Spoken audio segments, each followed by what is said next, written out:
As you're ordering and adding these items to your cart, in the back of the shop, we have a fulfillment team that is constantly filling these orders. Think of it like a fast food chain, right? The orders come up on the screen and you're constantly fulfilling them. It's the same concept that we have at our retail outlets to allow all of our customer base to have an ease of access, safe access, and private access. In some of our facilities, we've even gone as far as having VIP sections. From MJBulls Media, it's the Raising Cannabis Capital Show.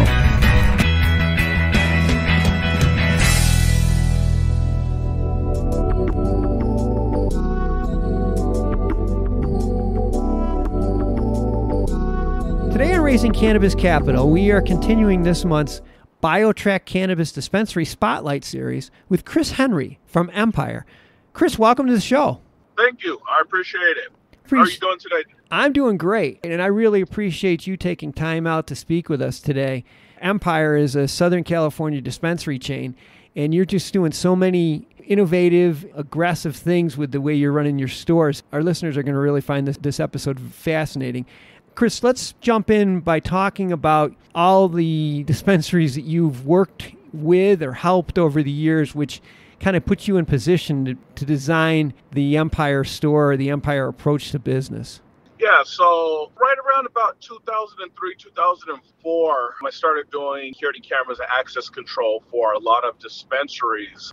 As time went on and we hit the 2008 crisis, we began to actually start building these dispensaries from start to finish. Been in and out of 100 plus dispensaries, from cultivating for them, selling to them, building the facilities for them, securing them security-wise, up until now owning our own.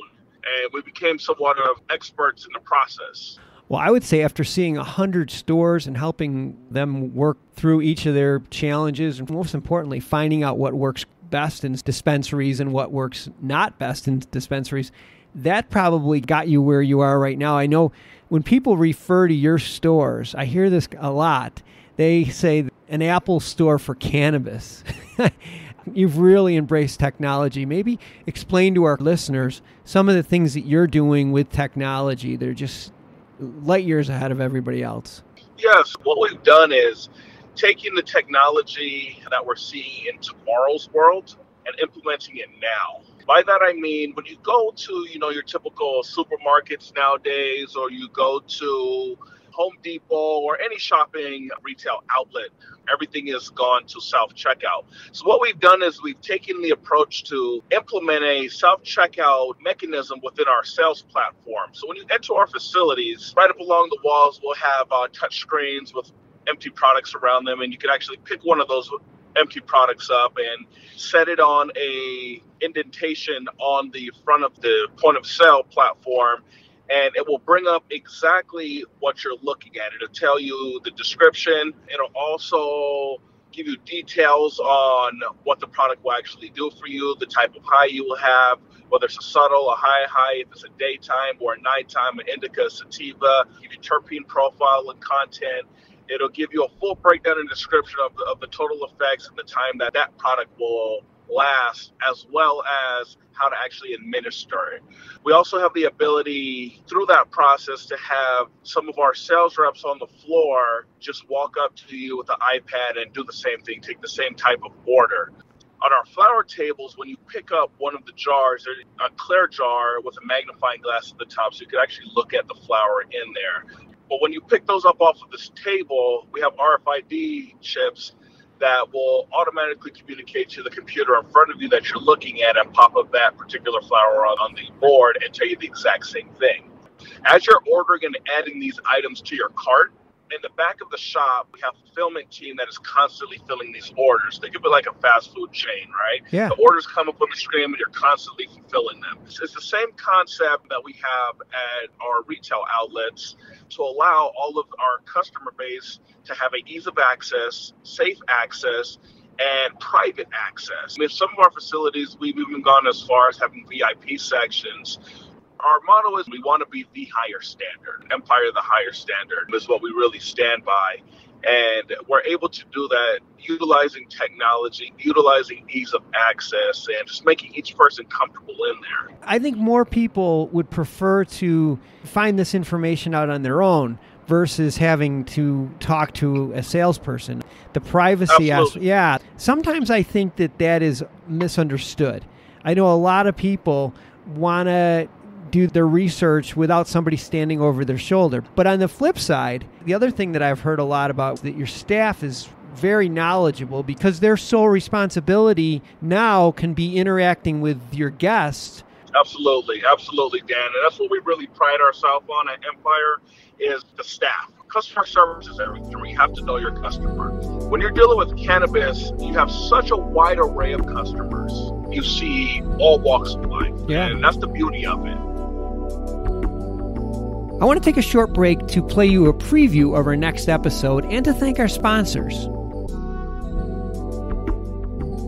I really do think that we're going to see an increase in the rate at which states legalize. We have the $2 trillion stimulus package, states spending copious amounts of money in the form of financial relief for businesses and for individuals. That money has to come from somewhere. These budgets are going to have big holes in them that need to be filled. Cannabis tax revenue can really move the dial. Tune in on Tuesday to hear a special Cannabis and Corona report with Pete Carabas from Key Investment Partners. And now let's get back to today's show. Jumping ahead, what are your plans for expansion, say, within the next couple of years? Over the next few years, we want to control regionally. Right now, we are in Southern California. We take it a step further than most companies do. We get involved with legislature and lobbying, and it's all about your relationships and what you can do to the cities that you go into. You know, you're bringing a business into a city that attracts a lot of traffic. Your footprint becomes noticeable. But as your footprint is noticeable, so is the impact that you bring into those communities. When you're able to provide living wage jobs to 50, 60 individuals that did not work within the city prior to operation, it's big for the counties and the communities. When you get involved in the charity of the cities and helping to pay for lunches for the schools and hot lunches, it makes a big impact in those cities. This show is taped a couple weeks before it'll air, and right now, in mid-March, coronavirus has impacted everybody's life. What changes have you made within the dispensary to manage the effect of the coronavirus? This coronavirus has caused an influx of individuals coming into the dispensaries to load up on products because they don't know if the state's going to shut us down. What we've been hearing from the state is that we're not going to be shut down at this time. We're going to be continued to allow to operate. The county of Santa Clara has issued a statement saying that cannabis is an intricate way for individuals to get medicines that they use. So they're somewhat of classifying us as a pharmacy. And for that reason, it looks like we're going to be unscathed by what's going on with this coronavirus now. Let's all hope that this coronavirus thing settles down and goes away. Yeah, for sure. But I think if you have to be in your house, what else are you going to do, right? You're right. I mean, why not? It helps people come in and they buy. I mean, everybody has anxiety. I mean, everybody's in line waiting and they just have anxiety. They want to get something. They just have to stay home all day. They're not used to it. The kids are home all day. It's a real pandemic. It is, and you need something to help you with your anxiety, and that's... Anyhow, well, Chris, I appreciate you taking time out. I know this is a hectic time Absolutely. for you. Yeah, and we will have all of Chris's information and all of Empire's information in the show notes and also at MJBulls.com. So anybody wants to follow up and find out some more information or to go to their website and see exactly what their stores look like if you're not in that area, I think you'll be really impressed. Chris, I appreciate you being on the show. Thanks a lot. Thank you. I appreciate you having me on. Look forward to it. All of you out there, shopempire.com. If you're in Southern California, come out and see us. We're 10 minutes from the Ontario airport. Great. Chris, have a great week.